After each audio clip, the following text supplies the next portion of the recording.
பகவத்கீதை பிரியர்களுக்கு என்னுடைய அன்பு கலந்த வணக்கங்கள். ஸ்ரீ கிருஷ்ணா அர்ப்பணம். ஸ்ரீமத் பகவத்கீதையின் 4வது அத்தியாயம் ஞான கர்ம சந்நியாச யோகம்.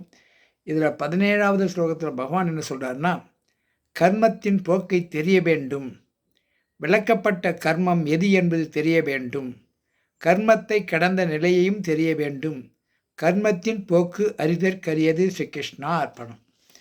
நல்ல அற்புதமான ஸ்லோகம். நல்லா கவனிக்கணும். அப்போ தான் நம்ம அதாவது கவனிக்கணும்னா திருப்பி நம்ம நீங்களே கொஞ்சம் யோசனை பண்ணி பார்க்கணும். அப்போ தான் அது முழுமையாக புரிஞ்சிக்க முடியும், உண்மையான உள்ளர்த்தத்தை. இல்லைன்னா கொஞ்சம் குழப்பற மாதிரி தெரியும். அதாவது கர்மத்தின் போக்கு தேர்வுனா நம்மளுக்கு சிம்பிளாக இன்னொன்று உதாரணத்துக்கு கொஞ்சம் நிறைய இருக்குது விஷயங்கள் இருந்தாலும் ஒரு ஏன்னா அந்த ஒரு 2-3 நிமிஷம் நான் சுருக்கமாக சொன்னேன் இல்லையா, அதனால் கொஞ்சம் சிரமமாக இருக்கும். இப்போ உதாரணத்துக்கு எடுத்து நம்ம குடும்பத்தை எடுத்துக்கும்.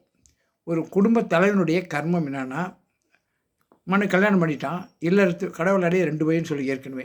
ஒன்று இல்லறத்தான் சன்னியாசி, இதனுடைய போக்கு நான் அப்புறம் பார்த்துக்குவோம்.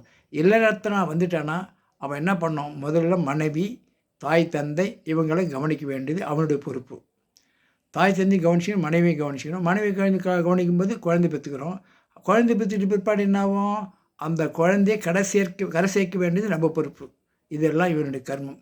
அதுதான் கர்மத்தின் போக்கை நம்ம இல்லறத்தான் ஆயிட்டான், இவனுடைய கர்மங்கள் இதெல்லாம் இருக்குது. இது சாதாரண சிம்பிளாக நினச்ச முடியாது. தாய் தந்தையை காப்பாற்றணும் போது அவங்களுக்கு வீட்டில் பிரச்சனை வரும். எல்லோரும் குடும்பத்தில் பார்த்துருப்பீங்க, எவ்வளோ பிரச்சனை இருக்குதுன்னு தெரியும். அதேமாரி பிள்ளைகள் நல்வழிக்கு கொண்டு போகணும், அது முடியுமானோ அதுவும் முடியாது, நம்ம பேச்சு கேட்காதுங்க. அப்போ அதை கரெக்டாக சரியான வழிக்கு இட்டு போகணும், அது நம்ம கடமை. இல்லைன்னா பிரச்சனை வரும், அவங்கள நம்ம பேச்சை கேட்க மாட்டோம். அது எவ்வளோ பிரச்சனை வந்து உங்களுக்கு எல்லாம் தெரியும், அதை பற்றி அதிகம் விளக்க வேண்டாம். அப்போ இது எல்லாத்தையும் இந்த புரிஞ்சுக்க நம்ம என்ன செய்யணும், அதுக்கு ஒரே வழி யாராலும்னா இந்த மாயிலிருந்து தப்பிக்கணும்னா நம்ம இறைவனை வணங்கிக்கினே இருந்தோம்னா. இப்போ உதாரணத்துக்கு நம்ம முகத்தில் கறி இருக்குது, கண்ணாடி பார்க்குறோம், கண்ணாடியில் கறி தெரியும். அதை இப்போ கண்ணாடி போய் துடைச்சா போகாது, நம்ம முகத்தில் இருக்கிற கறி துடைச்சா கண்ணாடி எடுத்து போயிடும்.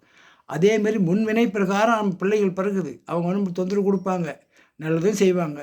அப்போ நம்ம என்ன செய்யணும், இறைவனை வேண்டிக்கிட்டே இருக்கணும். தினம் தினம் வேண்டிக்கிட்டே இருந்தோம்னா அவங்களுக்கு புத்தி சொல்லத்தை விட நாம் இறைவனை பிரார்த்தனை பண்ணி, வள்ளுவர் கூட சொல்லுவார், எண்ணின் தவத்தான் இயலும். ஒருத்தன் தவம் பண்ணிக்கிட்டே இருந்தாலும் இன்னொருத்தன் தவ உள்ளவனாக மாற்ற முடியும். அது மாதிரி நம்ம தூய்மைப்படுத்தி நம்ம குடும்பத்தில் இருக்கிறவங்களை இறைவனரால் தூய்மைப்படுத்திடலாம். அப்போ அவங்க நல்ல வழிக்கு போயிடுவாங்க. முதல்ல கொஞ்சம் கஷ்டமாக இருக்கும், நம்மளையும் சோதிப்பார். அந்த சோதனைலாம் தாண்டி நம்ம நம்பிக்கை இறைவனை தளராமல் இறைவனை வேண்டிக்கிட்டே இருந்தோம்னா நிச்சயமாக நடக்கும். நம்ம பிள்ளைகள் தாய் தந்தைக்கு செய்ய வேண்டிய கடமையை நம்ம செஞ்சுருவோம், பிள்ளைங்களையும் கரை சேர்த்துருவோம். ஆனால் நம்ம அதில் நான் இப்படி தான் படிக்க வைக்கணும், நான் எம்எஸ்சி படிக்க வைக்கணும், டாக்டர் படிக்க வைக்கணும், அதெல்லாம் நம்ம வேலை இல்லை. படிக்க வைக்க வேண்டியது கடமை. அவன் அவனுடைய வினைப்பெற முடியாது கூட போகும், அதுக்காக கவலைப்படாது.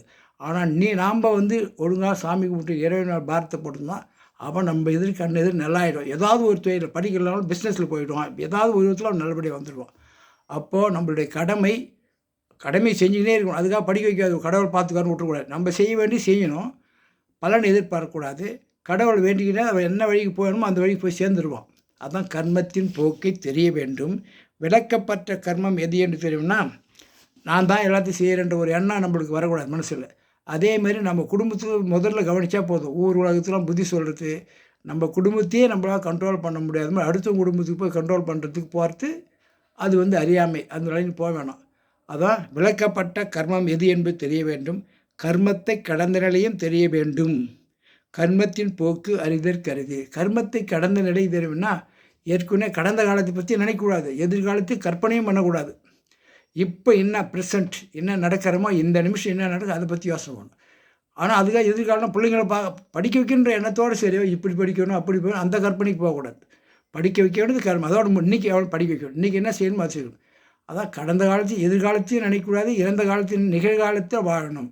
அதுதான் புரிஞ்சுக்கிட்டோம்னா வாழ்க்கை ரொம்ப சிறப்பாக இருக்கும். ஓம் சக்தி ஓம் ஓம் தத் சத் ஸ்ரீ கிருஷ்ணா அர்ப்பணம்.